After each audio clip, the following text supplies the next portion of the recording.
Now, power series can be differentiated and integrated as well. Suppose I have a power series, f of x. There are two ways I can write it. I can write it in the condensed form with the general term, or I can write it out term by term. Now, suppose this has a radius of convergence, and it's differentiable and continuous on this interval. Then both the derivative and the integral of f of x exist. And you can find the terms one of two ways. You can either, for example, for the derivative, you can either take the derivative of the general term, which will be n times a sub n times x minus c to the n minus 1. So you can do the general derivative, or you can take the derivative term by term. The derivative of a naught is 0, so you don't see it. The derivative of a1 times x minus c is just a1.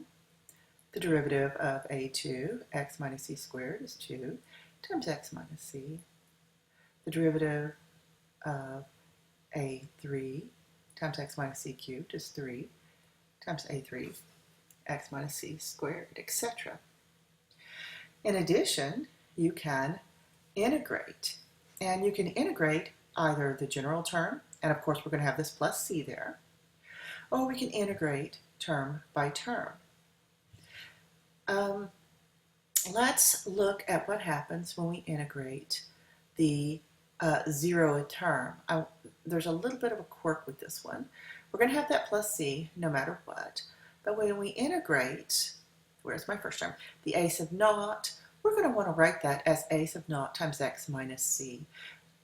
The a naught times c is part of a constant that will get absorbed in my big C here. After that, it's fairly straightforward.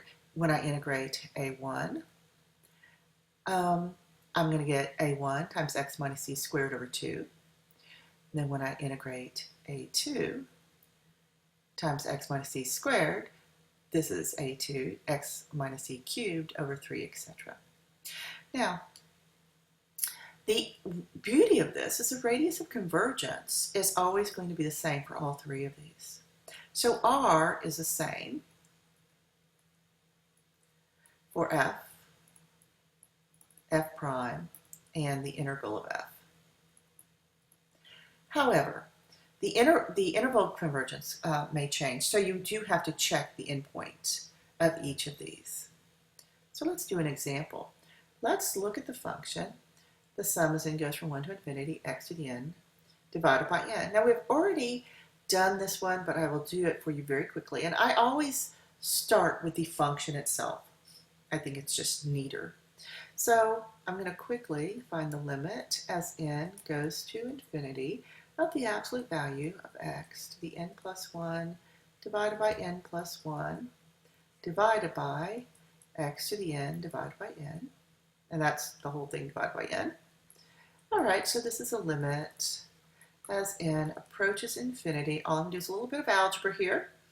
And this is x to the n plus 1 divided by n plus 1 times n divided by x to the n.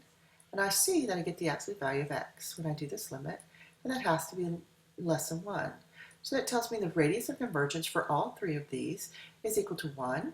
It's centered on 0, so I need to check -1 and 1.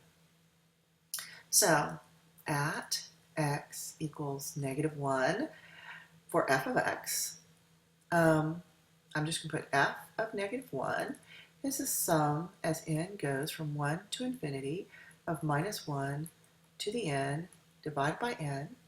And this is the alternating harmonic, so this converges. And at x equal 1, f of 1 is a sum as n goes from 1 to infinity of 1 to the n over n. And this is a harmonic series, and this diverges. So for f of x, my interval of convergence is -1 to 1, but it's going to be open. Now, let me go to f prime. F prime of x, let me rewrite f of x. F of x is the sum as n goes from 1 to infinity of x to the n over n. So f prime of x is equal to the sum as n goes from 1 to infinity of, well, just x to the n minus 1. So now I need to check the interval of convergence for this function. I know the radius is 1 because the radius of convergence for the original function was 1. So now I need to check f prime at -1. So this is the sum, n goes from 1 to infinity of -1 to the n minus 1. And this is going to diverge. Similarly, f prime of +1, sum n goes from 1 to infinity. This is 1 to the n minus 1. Yeah, this definitely diverges. So the radius of convergence is 1. The interval of convergence is -1 to 1. So I'm going to go on and put this back up here. I'm going to look at these at the very end. So I did f prime, right? So this one is -1 to 1. Now let's look at the integral of f of x. Lost my pen here. And let's switch to red. Extend my page a little bit. So the integral of f of x dx is equal to the integral of x to the n over n.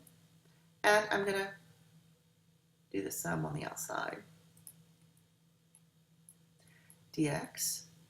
So this is equal to the sum as n goes from 1 to infinity of x to the n plus 1 divided by n plus 1. And I've also got this other n out here. All right, so let me look at this, and I know the radius of convergence is 1, so I need to check the endpoints. So the integral of f is, I'm going to look first at x equal -1. This is the sum of -1 to the n plus 1 divided by n times n plus 1. Now, if I look at this, I can see that this is going to converge. We've done one very similar to this. You can compare it to 1 over, we can compare it to 1 over n squared. At x equal +1, this is the sum as n goes from 1 to infinity of 1 to the n plus 1 divided by n plus 1. And this also converges. So I have an interval of convergence of -1 to 1. So let me go back up here because I want to kind of compare these. All three of them have the same radius of convergence, but they have different intervals of convergence. The integral function includes endpoints. The first derivative includes none of the endpoints, while the function itself includes one of the endpoints.